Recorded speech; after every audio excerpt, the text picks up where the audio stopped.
Hello दोस्तों, स्वागत है आपका ट्रिवेक स्टडी पॉइंट में। आज हम साइंस के कुछ प्रश्न लेकर आए हैं जिनका हम सलूशन देखेंगे। हमारा पहला प्रश्न है, अगर किसी दर्पण की फोकस दूरी +15 है तो वह दर्पण होगी। दोस्तों, अगर प्लस में किसी दर्पण की फोकस दूरी होती है तो वो उत्तल दर्पण होता है, यानी कन्वेक्स लेंस। अगर निगेटिव में होती है तो वह अवतल दर्पण होता है। तो हमारा जो राइट आंसर होगा उत्तल दर्पण हो जाएगा। अगला क्वेश्चन है, 2000 ग्राम यानी 2 केजी पानी का तापमान 10 डिग्री सेल्सियस से 50 डिग्री सेल्सियस तक बढ़ाने के लिए आवश्यक ऊष्मा की मात्रा क्या होगी। तो ऊष्मा निकालने का फॉर्मूला होता है Q = S m ΔT। यानी यहाँ पे जो Q जो है तो ऊष्मा है, और S जो है विशिष्ट ऊष्मा है, और m आप जानते हैं द्रव्यमान है, और ΔT है जो टेम्परेचर में बदलाव हुआ यानी तापमान में जो बदलाव हुआ है।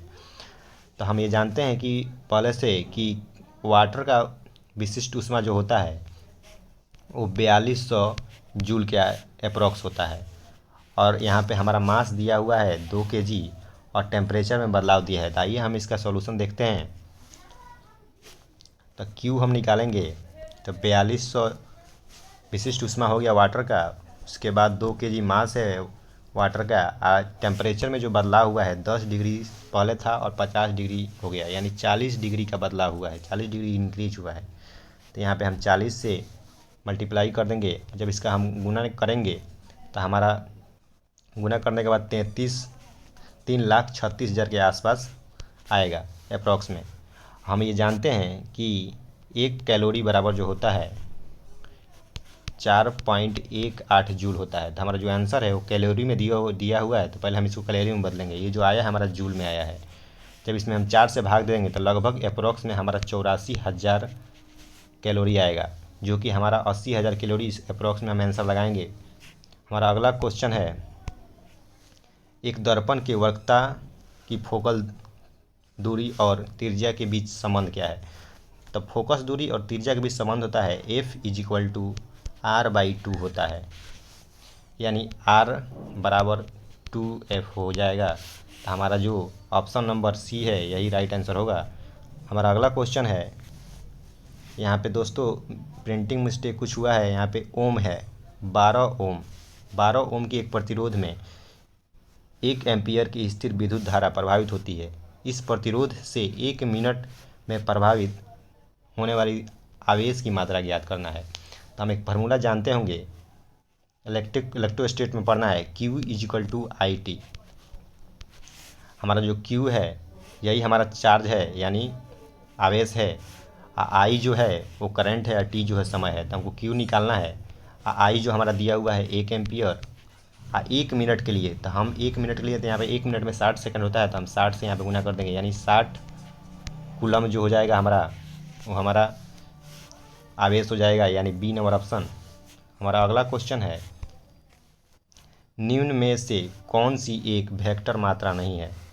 तो वेक्टर मात्रा आप लोग सर जानते होंगे कि स्केलर क्वांटिटी एक होता है, एक वेक्टर क्वांटिटी होता है। वेक्टर में हुए मैग्नीट्यूड यानी द्रव्यमान और डायरेक्शन यानी दिशा दोनों होता है। स्केलर में सिर्फ मैग्नीट्यूड होता है यानी द्रव्यमान होता है। तो हमारा जो ऑप्शन दिया हुआ है बल का गुरुत्व, ये भी हमारा वेक्टर है। विस्थापन यानी डिस्प्लेसमेंट भी वेक्टर है। गति बटा आवेग भी वेक्टर है। हमारा जो सी नंबर ऑप्शन है विद्युत प्रभाव यानी इलेक्ट्रिक करंट। इलेक्ट्रिक करंट जो होता है वो स्केलर क्वांटिटी यानी स्केलर क्वांटिटी होता है, जिसमें सिर्फ मैग्नीट्यूड होता है, डायरेक्शन नहीं होता है। हमारा अगला क्वेश्चन है, 1 किलोवाट आवर बराबर क्या होगा। तो 1 किलोवाट आवर बराबर होता है 3.6 × 10⁻6 जूल। तो हमारा जो ऑप्शन है ऑप्शन नंबर C, यहाँ पे ये पावर के रूप में है 3.6 × 10⁻6 हो जाएगा राइट आंसर। हमारा अगला क्वेश्चन है, CB रमन के बारे में निम्न में कौन सा गलत है। उन्होंने 1954 ईस्वी में भारत रत्न सम्मानित हुए, ये सही है। वर्ष 1930 ईस्वी में नोबेल पुरस्कार मिला, ये भी सही है। उनका जन्म 1888 ईस्वी तमिलनाडु में, ये भी सही है। डी नंबर जो ऑप्शन है उन्हें 1987 ईस्वी में नाइटहुड की उपाधि दी गई। ये गलत है, नाइटहुड की उपाधि जो है रविंद्रनाथ टैगोर को दी गई थी। हमारा अगला क्वेश्चन है, जल की बूंदों से होकर इंद्रधनुष बनता है, इसमें क्या होता है? तो इसमें प्रकाश का परिबंधन और अपवर्तन दोनों होता है, यानी इंद्रधनुष बनने के लिए रिफ्लेक्शन TIR यानी पूर्ण आंतरिक परिवर्तन भी होता है और रिफ्रैक्शन यानी अपवर्तन भी होता है, तीनों होता है। हमारा अगला क्वेश्चन है, लोहे में जंग लगना इनमें से किस का उदाहरण है? तो लोहे में जंग लगना जो होता है वो रासायनिक परिवर्तन होता है, यानी केमिकल चेंज होता है। हमारा अगला क्वेश्चन है, यह देखते हुए कि ऑक्सीजन में 1 मोल का परमाणु वजन 16 ग्राम है, तो ओजोन का क्या होगा?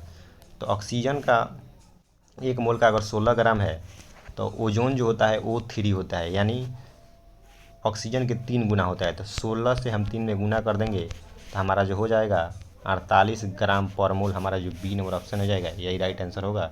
हमारा अगला क्वेश्चन है, एक उत्तल लेंस की फोकस दूरी 2.5 मीटर है तो क्षमता क्या होगी?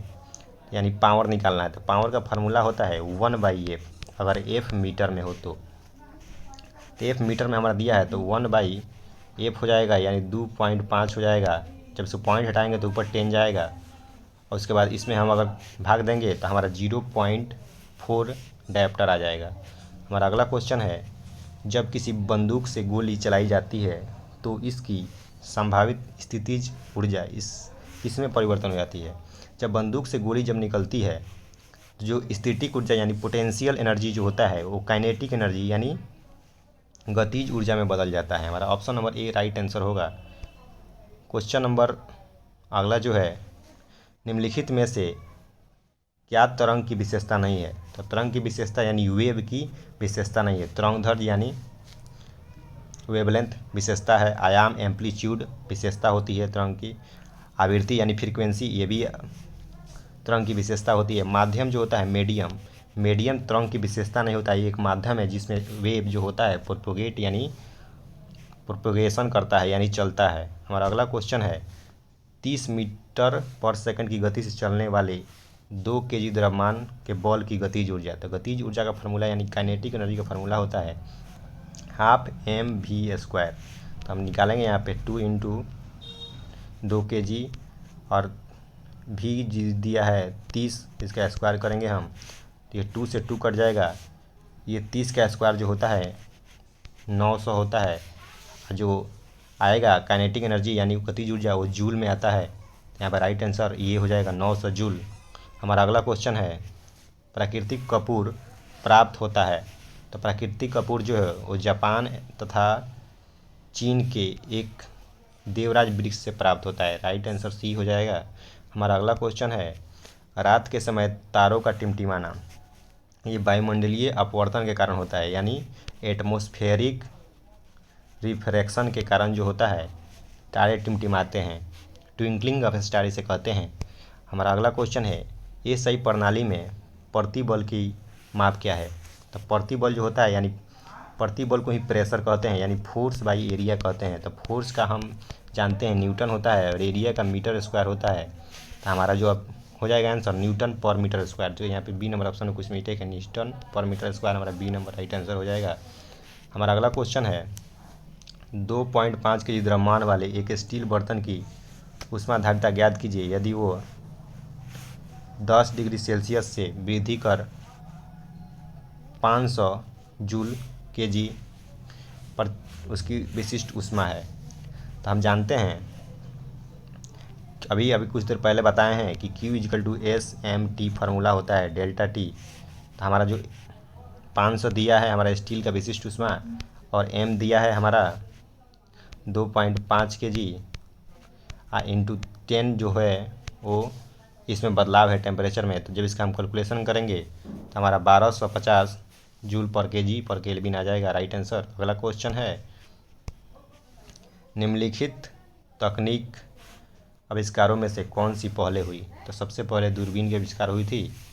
हमारा अगला क्वेश्चन है, जब एक उपग्रह पृथ्वी के चारों ओर 40,000 किलोमीटर त्रिज्या के गृह पथ पर घूमता है तो गुरुत्वाकर्षण बल द्वारा किया गया कार्य क्या होगा? तो दोस्तों कोई भी अगर वर्क किया जाता है सर्किल में, अगर एक पॉइंट से घूमकर फिर उसी पॉइंट पर आ जाया जाता है तो वर्क डन जीरो होता है, यानी आप कुछ वर्क नहीं कर रहे हैं फिजिक्स के अनुसार। हमारा अगला क्वेश्चन है नींबू खाटा किस कारण होता है। तो नींबू जो खाटा होता है सिट्रिक अम्ल के कारण होता है। हमारा अगला क्वेश्चन है कि चुंबकीय क्षेत्र की तीव्रता क्या होती है। तो चुंबकीय क्षेत्र की तीव्रता होती है एम्पियर पर मीटर होती है, एम्पियर बाई मीटर होती है। हमारा अगला क्वेश्चन है 60 वाट के बल्ब 5 घंटे प्रयोग किए जाते हैं, 30 दिन में यूनिट कितना उठेगा उसमें, मतलब कि एनर्जी कितना यूज होगी। तो हम इसका फार्मूला जानते हैं, इसको 60 इंटू 5 इंटू 30 कर देंगे और जो कि वाट में दिया हुआ है तो इसको हम किलो वाट में बदलने के लिए 1000 से भाग कर देंगे। ये जीरो से ये जीरो गया, ये जीरो से ये जीरो गया, ये 5 से 2 मरतबा गया, 2 से ये 3 मरतबा, यानी हमारा आ जाएगा 3 इंटू 3 यानी 9। तो हमारा जो आंसर हो जाएगा राइट आंसर वो हमारा 9 यानी बी नंबर ऑप्शन हो जाएगा। हमारा अगला क्वेश्चन है पूर्ण प्रत्यास्थता वस्तुओं का प्रत्यास्थांक कितना गुणांक होता है। तो जो पूर्ण प्रत्यास्थता होता है वो 1 होता है। हमारा अगला क्वेश्चन है ये जो फिगर दिया गया है ये किस ट्रांजिस्टर का है।